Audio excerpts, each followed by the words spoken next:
test to see if this really works or not. Don't know what was happening earlier, but we had Doja Cat on. It was such a great time. And I'm going to be having her on again. And I'm so appreciative for everyone that watched tonight. I am your host, Sonja Pearson, and I'm doing a special little presentation right now since a lot of you all were looking for me at 9 o'clock. We are on there. We're on the Facebook Live platform for all things football from a lady's perspective. And so tonight we're just going to be talking about just a little bit of this and a little bit of that. Of course, the Panthers are going to be playing Chicago coming up pretty soon. And we will also think about the fact that Tampa Bay barely lost to the Falcons. The Falcons keep eking out these wins against divisional rivals. And I am just like, I don't want that. I don't want that. I don't want that at all. Let's see.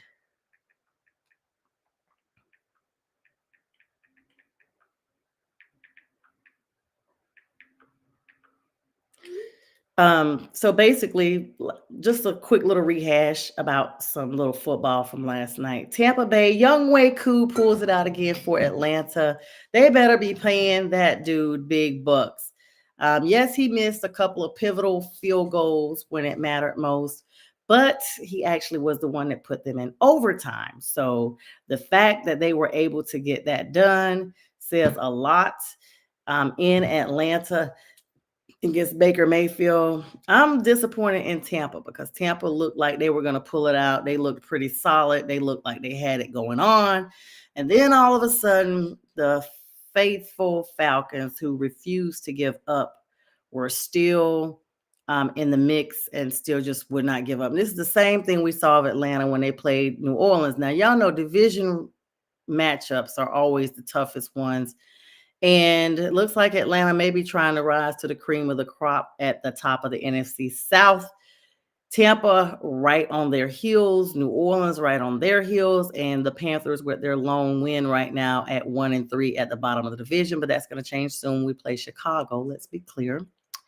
And so it's just going to be interesting to see. It's only week 4. I keep letting everybody know we're still at the very beginning of the season. There's a lot of football left to be played.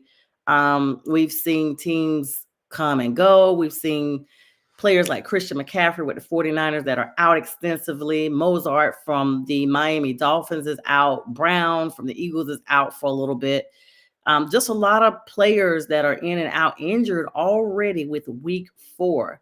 But Falcons got it done, like I said last night, over Tampa Bay. They now have one win in the 2-game matchup that they're going to be having throughout the seasons. In fact, they will be facing Tampa again in a couple of weeks in Tampa. So that's how the schedule goes this season. They're going to go ahead and get them on out of the way one way or the other. We'll see if they sweep them or if Tampa gets that retribution back when they go down to Florida. Now, the New Orleans Saints are going to be playing the Kansas City Chiefs coming up pretty soon. And that's going to be interesting to see. I'm going to be honest with y'all. Y'all know how I feel. I'm just kind of over the whole Patrick Mahomes thing. But Atlanta lost to them only by 5 points. So we'll see what New Orleans has for them. And I do believe they're going to be playing them on the road. So that's going to be interesting to see. And of course, the Panthers have Chicago coming up soon. That's the preview of the NFC South. Dallas is playing Pittsburgh, talking about a couple other big games. And you got the Jets versus Green Bay. Aaron Rodgers, and I think Jordan Love may be coming back for Green Bay. We get a chance to see what he's looking like. Got a sneak peek of Jaden Daniels looking very good, blending in with the NFL and the Commanders, getting it done all the way up. And the Seahawks looking very competitive against the Detroit Lions. They almost won, and then Detroit pulled that out. That was last week. All of these teams are looking good. AFC North looking solid in the top. Got Deshaun Watson and the Browns looking up and down, but they're getting it done. But let's talk about Sam Darnold. 4 tutties, putting up all those yards up at the Minnesota Vikings for the him. J.J. McCarthy was the signed quarterback, but of course, Sam getting it done, as he always does, looks stellar in the first few games at a minimum. So we'll have to see how that goes as the Purple get down with Mr. Gritty himself. coming up in the next matchup. Now, you guys, it's just a big week, and it's football, and it's always that. Tomorrow starts CFB as well as NFL. So for the next 55 days consecutively, there's going to be at least a college football game on or an NFL game, and that's awesome. It's the best time of year.